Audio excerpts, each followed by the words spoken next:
নমস্কার, টিভি9 বাংলায় আপনাদের স্বাগত জানাই। সন্ধ্যে সুপার প্রাইম টাইমে তন্নিষ্ঠা এবং মধুকল্পিতার সঙ্গে আমি শুভজিৎ রয়েছি। তিলোত্তমার দেহ জোর করে দাহ করে দেওয়া, প্রমাণ লোপাট ইত্যাদির অভিযোগে আপনারা জানেন নির্মল ঘোষ এবং সঞ্জীব মুখোপাধ্যায়কে পাকড়াও করা হয়েছে এবং তাদের আগামী 14 দিনের জেল হেফাজতের নির্দেশ দিয়েছে আদালত। আপনাদের বিস্তারিতভাবে জানাবো। 14 দিনের জেল হেফাজতের নির্দেশ ব্যারাকপুর আদালতের। ধৃত প্রাক্তন কাউন্সিলর সঞ্জীব মুখোপাধ্যায়েরও 14 দিনের জেল হেফাজতের নির্দেশ। অপরাধীদের আড়াল করতে প্রমাণ লোপাটে তিলোত্তমার মৃতদেহ জোর করে দাহ করার অভিযোগ রয়েছে নির্মল ঘোষ এবং সঞ্জীব মুখোপাধ্যায়ের বিরুদ্ধে। তিলোত্তমার বাবার অভিযোগের প্রেক্ষিতে গ্রেপ্তার করা হয় নির্মল এবং সঞ্জীবকে। এখনো বেপাত্তা আরেক অভিযুক্ত তৃণমূল কাউন্সিলর সোমনাথ দে। আমার সহকর্মী সুজয় এই মুহূর্তে আমার সঙ্গে রয়েছেন। সরাসরি সুজয়, জানতে চাইবো যে মূলত কোন কোন বিষয়গুলোর উপর মাথায় রেখে আদালতের তরফ থেকে এখনো পর্যন্ত এই নির্দেশ? আগামী 14 দিনের জেল হেফাজত এই দুজনের, পাশাপাশি সোমনাথ দে, তিনি কোথায়?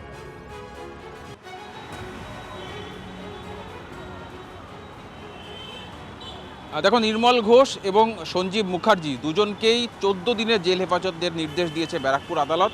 তাদেরকে গ্রেফতার করা হয়েছিল তিলোত্তমার দেহ তড়িঘড়ি দাহ করার যে অভিযোগ, অর্থাৎ প্রমাণ লোপাটের অভিযোগ, সেই অভিযোগের প্রেক্ষিতে তিলোত্তমার বাবা অভিযোগ দায়ের করেছিলেন যে করদাও থানায় যে তাদের কন্যা সন্তানের দেহ অর্থাৎ তিলোত্তমার দেহ কার্যত ছিনিয়ে নিয়ে জোর করে দাহ করে দেওয়া হয়, পরিবারের সম্মতি নেওয়া হয় না, এবং কি দ্বিতীয়বার ময়নাতদন্ত করার আর্জি থাকলেও, অনুরোধ থাকলেও সেটাও মানা হয়নি, অর্থাৎ যেটা কোথাও প্রমাণ লোপাটের সামিল।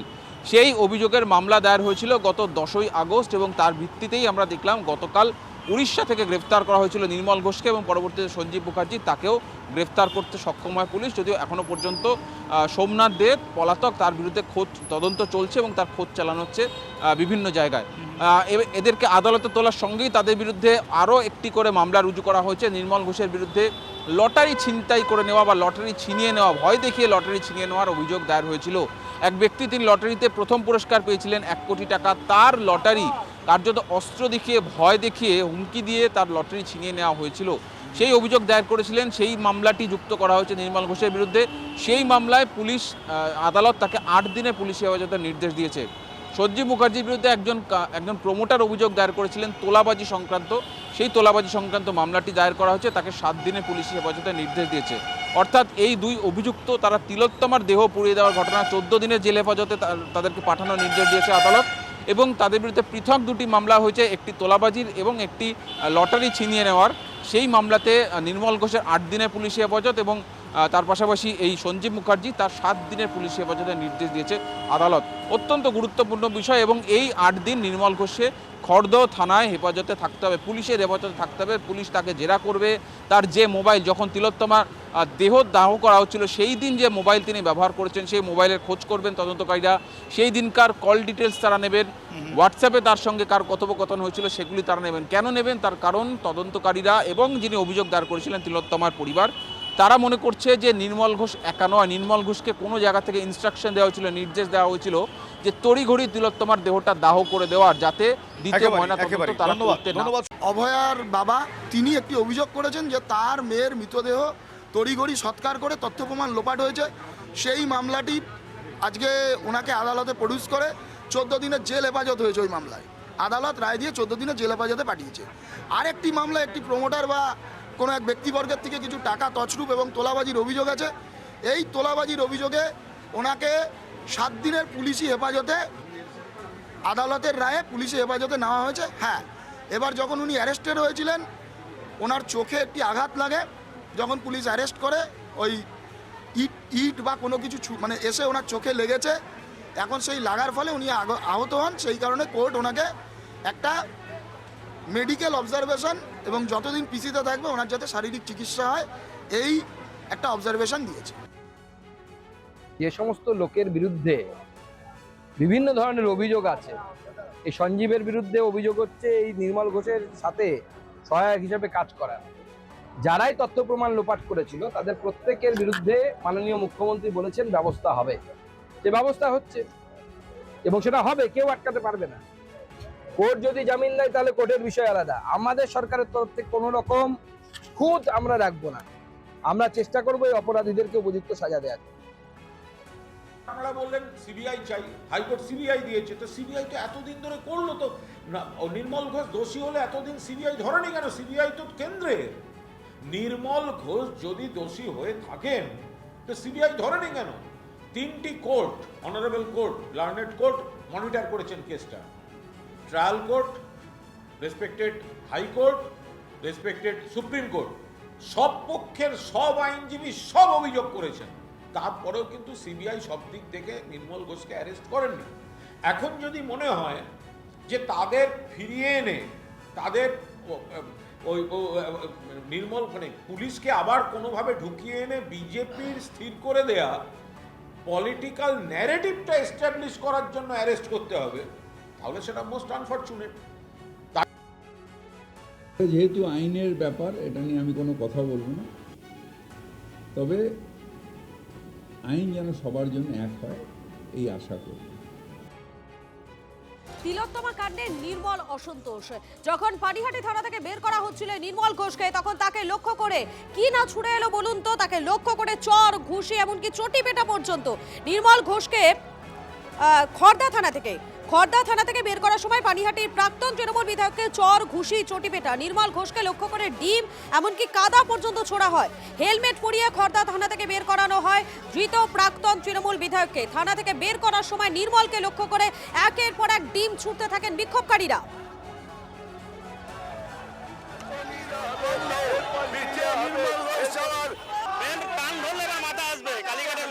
নির্মল ঘোষ তাকে ব্যারাকপুর আদালতে নিয়ে আসা হয়েছে এবং প্রিজেন্ট ভ্যানে নির্মল ঘোষকে বের করা হলো। সঞ্জীব মুখার্জিকে বের করে নিয়ে যাওয়া হলো, এরপর নিয়ে যাওয়া হবে, এরপরে নিয়ে আসা হবে নির্মল ঘোষকে মারলাম। পানিহাটি অত্যাচারী নির্মল ঘোষ অত্যাচার চালিয়ে যাচ্ছে 30 বছর ধরে, এবং অভয়া যিনি আমার ডাক্তার মারা গেছিল তার মা বাবাকে শেষ দেখাটাও দেখতে দেয়নি, তাই এই খুনিকে আমরা জুতো দিয়ে মারলাম। আজকে পানিহাটি স্বাধীনতা পেল, 14 আগস্ট 15 আগস্ট ভারত স্বাধীন হয়, আজকে পানিহাটি স্বাধীন হলো। পানিহাটিতে এত বছর ও আর ছেলে যে সন্ত্রাস চালিয়েছে, আজকে তার থেকে পানিহাটি মুক্তি পেল। মানুষের জ্বালা সেটাই সব দেখতে পাচ্ছেন আপনারা। যেভাবে নান্টু ঘোষ পুরো ব্যারাকপুর শিল্পাঞ্চলকে যেভাবে উনি খুনের সঙ্গে জড়িত, মনীষ শুক্লা মার্ডার আপনারা সবাই জানেন, মনীষ শুক্লা মার্ডারের যে ওয়েপন ইউজ হয়েছিল তা ওনার বাড়ির পাশে দিকে পাওয়া গেছে। সব সময় তোলাবাজি, সাধারণ মানুষের যেভাবে ক্ষোভ উগড়ে পড়েছে, কারণ এই ডোম নান্টু ঘোষ অভয়ার দেহ লোপাট করেছে, মনীষ শুক্লা মার্ডারের সাথে সরাসরি যুক্ত, অনুপম দত্ত মার্ডারের সাথে সরাসরি যুক্ত। তো সাধারণ মানুষ আজকে ডিম, জুতো, কাদা, আমি বলেছিলাম আগে যে ছেলে ডিম খাচ্ছে, বাবা কাদা খাবে, আর সেটা সাধারণ মানুষ প্রমাণ করে দিল। সাধারণ মানুষ ডিমের সাথে কাদা, জুতোর মালাও পরিয়ে দিল। সাধারণ মানুষ ভাবে যেভাবে ক্ষোভ ছিল, পানিহাটিতে যে সন্ত্রাস চালিয়েছিল দীর্ঘদিন ধরে পানিহাটির বুকে, সাধারণ মানুষের একটা ক্ষোভ ছিল, সেই ক্ষোভে আজকে সাধারণ মানুষের এরা যা অত্যাচার করেছে তার বিরুদ্ধে আজকে যে তার বহিঃপ্রকাশ হয়েছে। আজকে এত ভালো, এরা তো সব সময় সম্বর্ধনা পেল, আজকে জুতোর মালা, ডিম খেলো, খুব ভালো লাগলো, আনন্দিত আমরা। এরকম একটা চোটটা আজকে জেলে গেছে, আবার রিটার্ন আসলে আবার আমরা দেবো। ওকে চোর বলছিলাম, ওকে দুষ্কৃতী বলছিলাম, ওকে নারী ধর্ষণকারী লোক বলছিলাম। কি চুরি করেছে? উনি কি চুরি করেছে, কত টাকা লুট করেছে আপনি জানেন না? অভয়ার যে বডি লোপাট সব ওনার ইন্ধন। তা ওনার কোনো মতে উনি আজকে ধরা পড়েছে, পশ্চিমবাংলার মানুষ আজকে শান্তি পাচ্ছে, অভয়া বোন আজকে শান্তি পাচ্ছে। তিলোত্তমা কাণ্ডে মমতা বন্দ্যোপাধ্যায়ের গ্রেফতারের দাবি করেছেন অগ্নিমিত্রা পাল। তিনি বলছেন যে তিনি জানিয়েছেন যে মমতা বন্দ্যোপাধ্যায়ের গ্রেফতারের দাবি এক্ষেত্রে জরুরি। তার কারণ তিনি বলছেন নির্মল ঘোষ গ্রেফতার হলে মমতা বন্দ্যোপাধ্যায়কে গ্রেফতার করা দরকার। তার কারণ পুলিশকে দিয়ে তিলোত্তমার বাবা মায়ের মুখ বন্ধ করতে চেয়েছিলেন মমতা বন্দ্যোপাধ্যায়, তথ্য প্রমাণ লোপাট করতে চেয়েছিলেন মমতা বন্দ্যোপাধ্যায়। শুনুন আপনারা কি বলেছেন অগ্নিমিত্রা পাল, তার কি অভিযোগ। কিছুটা হলেও শান্তি পেলাম। আর যদি নির্মল বাবু অ্যারেস্ট হয় তাহলে মমতা ব্যানার্জিকেও অ্যারেস্ট করা দরকার, কারণ তিনি সেই সময় মুখ্যমন্ত্রী ছিলেন। তিনি কথা বলতে বলতে ঝাড়গ্রাম থেকে বিনীত গোয়েলের সাথে এসেছিলেন। তিনি কেন বলেননি যে বিনীত 6টার পরে পোস্টমর্টম হয় না, তুমি 6টার পর পোস্টমর্টম করো না, বিনীত বডিটাকে রেখে দাও, কালকে আরেকবার করে আমরা আরেকটা সেকেন্ড ওপিনিয়ন নেব। তিনি চেষ্টা করেননি, বরঞ্চ তিনি চেষ্টা করেছেন তার পুলিশকে দিয়ে ঘুষ খাইয়ে অভয়ার বাবা মার মুখটা চুপ করিয়ে দেওয়ার। তাই প্রশ্নের উত্তর যদি নির্মল বাবুকে অ্যারেস্ট করে দিতে হয়, যদি সোমনাথ বাবুকে অ্যারেস্ট করার দাবি আমি রাখি, তাহলে মাননীয় এক্স মুখ্যমন্ত্রী মমতা ব্যানার্জিকেও অ্যারেস্ট করা দরকার, এটা আমার মনে হয়। কথা দিয়ে কথা রেখেছেন মুখ্যমন্ত্রী শুভেন্দু অধিকারী। তিলোত্তমা কাণ্ডে গ্রেফতার করা হয়েছে ইতিমধ্যেই দুজনকে, নির্মল ঘোষ এবং সঞ্জীব মুখোপাধ্যায়কে। আর পাশাপাশি জানা যাচ্ছে আরও একজন যে অপরাধী রয়েছে তাকেও দ্রুত গ্রেফতার করা হবে, অন্তত এমনটাই আশ্বাস দিয়েছেন মুখ্যমন্ত্রী শুভেন্দু অধিকারী।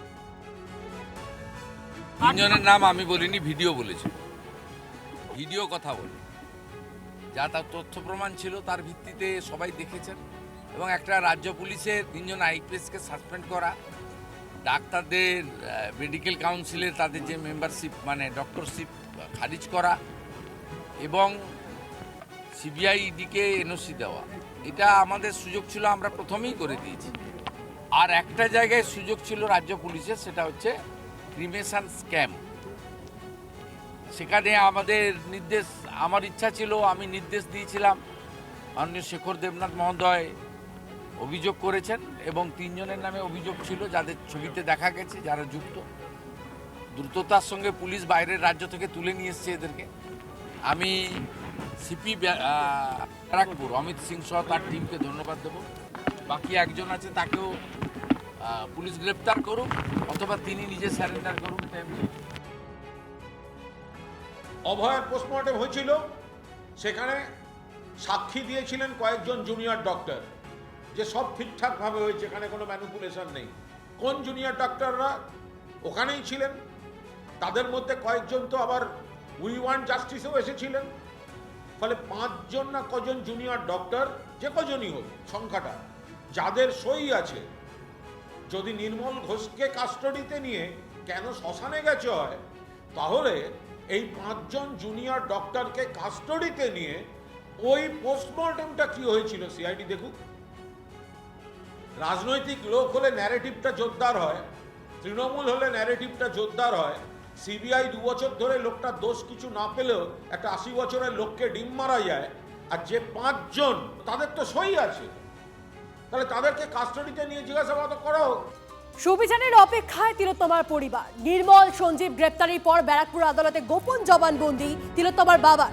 কথা বলবো এই নিয়ে আমাদের প্রতিনিধি সুজয়, আমাদের প্রতিনিধি রয়েছে সরাসরি, সুজয়ের সঙ্গে কথা বলবো। সুজয়, নির্মল সঞ্জীব গ্রেপ্তার হয়েছেন কিন্তু এখনো সুবিচার মেলেনি, সুবিচারের অপেক্ষা করছেন তিলোত্তমার পরিবার। দেখো, আমরা সকালেই জানিয়েছিলাম যে পুলিশের তরফ থেকে তিলোত্তমার বাবা, অর্থাৎ যিনি এই মামলার মূল অভিযোগকারী, তার গোপন জবানবন্দি নেওয়ার আবেদন জানানো হয়েছে এবং আজকে বিকেলে আদালতে বিচারকের সামনে গোপন জবানবন্দি দিয়েছেন তিলোত্তমার বাবা। এবং যেটা জানা যাচ্ছে যে যেহেতু তিনি অভিযোগকারী, তার অভিযোগের ভিত্তিতেই গ্রেফতার হয়েছে নির্মল ঘোষ, সঞ্জীব মুখার্জি এবং সোমনাথ দে গ্রেফতারের অপেক্ষায়। তিনি অভিযোগ করেছিলেন যে এই নির্মল ঘোষেরা জোর করে কার্যত দেহ ছিনিয়ে নিয়ে জোরপূর্বক দেহ দাহ করে, তারা কোনো ধর্মীয় রীতিরেওয়াজ মেনে যেভাবে দেহ দাহ করা হিন্দু ধর্ম মতে, সেই ধর্মীয় রীতিরেওয়াজও তারা পালন করতে পারেনি। এমনকি তাদের দ্বিতীয় ময়নাতদন্তের যে আবেদন সেটাও রাখা হয়নি, তড়িঘড়ি দেহ দাহ করা হয়েছিল। এই গোটা বিষয়টা তিনি যেটা অভিযোগে করেছেন সেটাই তিনি আজকে বিচারকের সামনে জানিয়েছেন, তেমনটাই জানা যাচ্ছে। এবং যে কোনো তদন্ত, অর্থাৎ এই ধরনের মামলাকে বা বিচার প্রক্রিয়াকে আরও জোরালো করতে পুলিশের তরফ থেকে এই গোপন জবানবন্দির আবেদন নেওয়া হয়। অর্থাৎ সেক্ষেত্রে যেহেতু পুলিশের কাছে তিনি যে লিখিত অভিযোগটা জানিয়েছেন সেটা যখন বিচারকের কাছে জানাচ্ছেন, সেটা পরবর্তীতে এই মামলার বিচার প্রক্রিয়াকে ত্বরান্বিত করে এবং অভিযুক্তদের শাস্তি যেগুলো হয় সেটাকে কঠোর থেকে কঠোরতম শাস্তি সুনিশ্চিত করে। সেই কারণেই আজকে আদালতে এই প্রক্রিয়া সম্পন্ন করা হয়েছে। তনিষ্ঠা, ধন্যবাদ সুজয়। এদিকে কোটি টাকার লটারি হাতানোর অভিযোগেও নির্মল ঘোষের পুলিশ হেফাজত।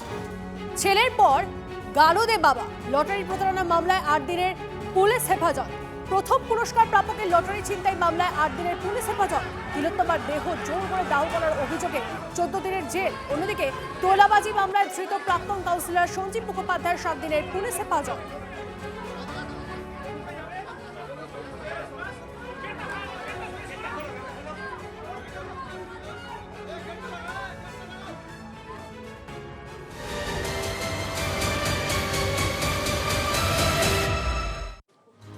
এনআরএস হাসপাতালে নার্সের যে মৃত্যুর ঘটনা, রূপালী বর্মন, সেই নার্সের মৃত্যু হয়েছে ওষুধের ওভারডোজে, এমনটা এখনো পর্যন্ত জানা যাচ্ছে। হোমিসাইড নয়, প্রাথমিক ময়নাতদন্তে উঠে এসেছে রূপালী বর্মনের মৃত্যুর কারণ। বুধবার রাতে হাসপাতালের শৌচাগারে রূপালীর দেহের পাশে পাওয়া গিয়েছিল ব্যথা কমানোর ওষুধ এবং পাওয়া গিয়েছিল সিরিঞ্জ।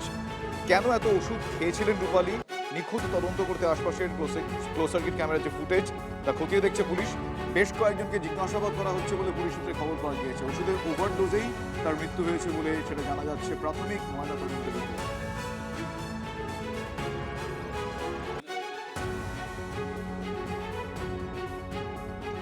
এনআরএস হাসপাতালের ঘটনা নিয়ে আমরা পরিষ্কার সিটিং জাজ দিয়ে বিচার বিভাগীয় তদন্ত চাই। এনআরএ হাসপাতালে নার্সের যে অস্বাভাবিক মৃত্যু হয়েছে সেখানেও তো এই প্রশ্নগুলো করা যায়, মনিটরিং কোথায় ছিল, নজরদারি কোথায় ছিল, কেন, কোন সে কারণ যেখানে ওই হাসপাতাল, যেখানে সরকারি হাসপাতাল, যেখানে তিনি কাজ করেন সেইখানে পোস্টমর্টেমে কেন অনাস্থা। ফলে একের পর এক প্রশ্ন আছে। অভয়ার সময় যারা মোমবাতি নিয়ে নেমেছিলেন তাদেরকে এখন খুঁজে পাওয়া যাচ্ছে না, কিন্তু আমরা তখনও প্রতিবাদ করেছি আর এখনো প্রশ্নের উত্তর। আমরা অহেতুক রাজনীতি করতে চাই না। ধর্ষণের মামলায় এবারে জেল হেফাজতে ক্রিকেটার অভিষেক করেন। তার জামিনের আবেদন করা হয়েছিল, সেই জামিনের আবেদন খারিজ করে দিয়ে তাকে 14 দিনের জেল হেফাজতের নির্দেশ চুঁচুড়া আদালতে। তরুণীকে বিয়ের প্রতিশ্রুতি দিয়ে সহবাস ধর্ষণের অভিযোগে 11 আগস্ট গ্রেফতার হন ক্রিকেটার অভিষেক করেন। 3 দিনের পুলিশ হেফাজতের মেয়াদ শেষে আজ তার জামিনের আবেদন খারিজ করে 2 সপ্তাহে জেল হেফাজতের নির্দেশ দেন বিচারক। আমাদের প্রতিনিধি আশিক ইনসান রয়েছেন আমাদের সঙ্গে। আশিক, কি নির্দেশ দেওয়া হয়েছে? দেখো, তোমাকে জানিয়ে রাখবো যে অভিষেক পোরেল আইপিএল তথা বাংলার উদীয়মান একজন ক্রিকেটার।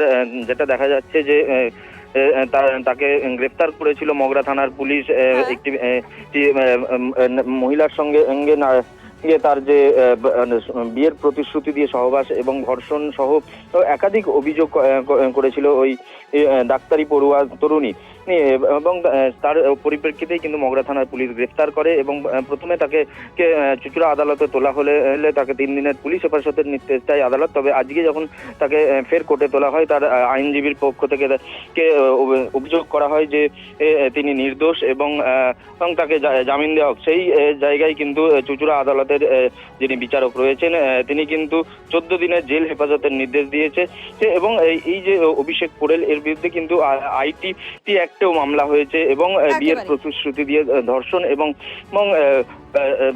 একাধিক অভিযোগ করা হয়েছে। একেবারে আপডেটের দিকে তুমি নজর রাখো। আপাতত তোমাকে ধন্যবাদ।